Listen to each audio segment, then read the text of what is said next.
आपने पढ़ना है, ठीक है। अच्छा, सेल मेम्ब्रेन का लिपिड बैरियर जो होता है, ठीक है, आप बायोलिपिड पढ़ चुके हो, उसका आपके पास फंक्शन है, ठीक है। बेसिक बायोलिपिड मेम्ब्रेन है, उसका फंक्शन है आपके पास, उसका स्ट्रक्चर है आपके पास पता होना चाहिए, कौन सा एंड हाइड्रोफिलिक है, कौन सा एंड हाइड्रोफोबिक है, और हाइड्रोफिलिक जो है वो किस तरफ फेस करता है, हाइड्रोफोबिक किस तरफ फेस करता है, ठीक है। आपने पढ़ा है ये हेड है और ये इसकी टेल होती है, ठीक है। लिपिड बायोलेयर होती है, जो टेल्स होती हैं वो आपके पास हाइड्रोफोबिक होती है और वो एक दूसरे को फेस कर रही होती है, ठीक है। और जो हाइड्रोफिलिक जो हेड होता है वो बाहर की तरफ जो एक्वस मीडियम है उसको फेस कर रहा होता है, ठीक है। ये आपके पास इंपॉर्टेंट चीज़ है, यहाँ पे आपको पता होना चाहिए, ठीक है।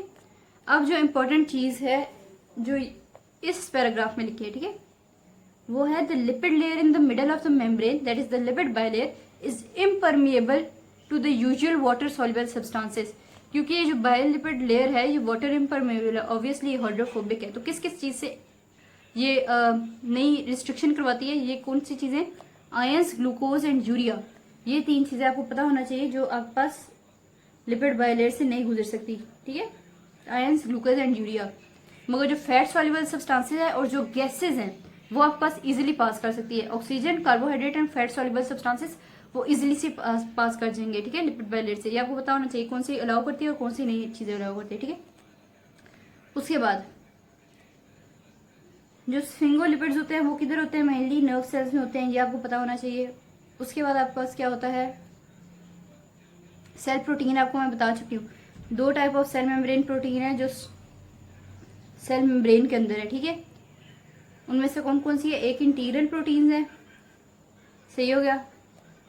अच्छा, ये इंटीग्रल और पेरिफेरल प्रोटीन जो है ये दोनों स्ट्रक्चरल प्रोटीन है, सही हो गया। तो बायोकेमिस्ट्री है उधर बहुत अच्छा लिखा हुआ है, वहां से आप पहले ये अगर आपके पास आ जाता है ना, अक्सर ये सवाल माइक्रोबायोलॉजी में आता है कि आपके पास टाइप ऑफ प्रोटीन्स जो सेल में है वो कौन कौन सी हैं और उनका कौन कौन सा फंक्शन है, ठीक है। उसके बाद एक तो आपके पास होगी इंटीग्रल प्रोटीन्स, उनमें आपके पास कौन कौन सी हैं, स्ट्रक्चरल प्रोटीन्स होगी, चैनल्स होगे, पोर्स होगे, कैरियर प्रोटीन्स होगी, ठीक है। उसके बाद रिसेप्टर्स के तौर पे वो एक्ट करती है। ये सारे फंक्शन है प्रोटीन्स के, ये आपको याद होने चाहिए, ठीक है। उसके बाद आपके पास क्या होता है, कार्बोहाइड्रेट और ग्लाइकोकैलिक्स की डेफिनेशन आपको पता होना चाहिए, ठीक है। अब यहाँ पे जो एमसीक्यूज है यहाँ पे लिखा हुआ है most of the integral proteins are glycoproteins. ये आपको पता होना चाहिए कि कौन इंटीग्रल प्रोटीन्स हैं, वो 90% ऑफ द टाइम कौन सी होती हैं, वो हैं ग्लाइकोप्रोटीन्स, ठीक हो गया। उसके बाद साइटोप्लाज्म और इसके ऑर्गेनेल्स आगे, वेरी इंपॉर्टेंट, एंडोप्लाज्मिक रेटिकुलम। अब ये जो चीजें हैं ना, इनकी आपके पास जो चीजें आपको पता होनी चाहिए वो है मेम्ब्रेन्स, कितने मेम्ब्रेन होते हैं इनमें, लोकेशन, ये किधर होते हैं, न्यूक्लियस से और सेल मेम्ब्रेन से ऊपर नीचे किधर किधर होते हैं, ठीक है।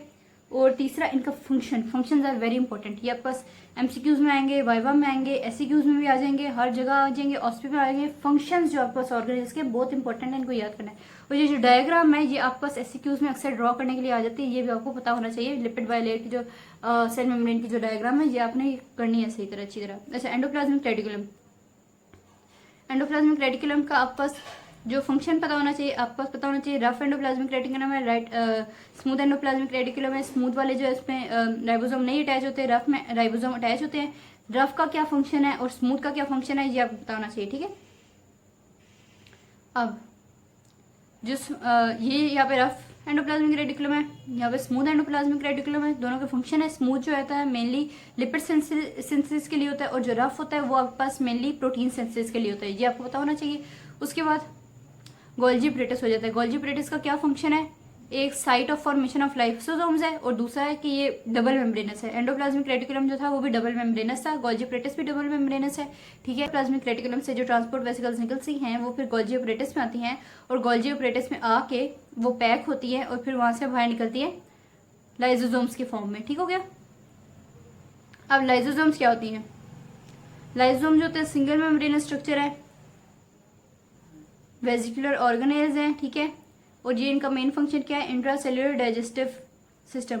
अच्छा, आपके ना मैट्रिक की या एफएससी की किताब थी उसमें लाइसोसोम के 4 फंक्शन दिए हुए थे, ठीक है। Autophagy, autolysis,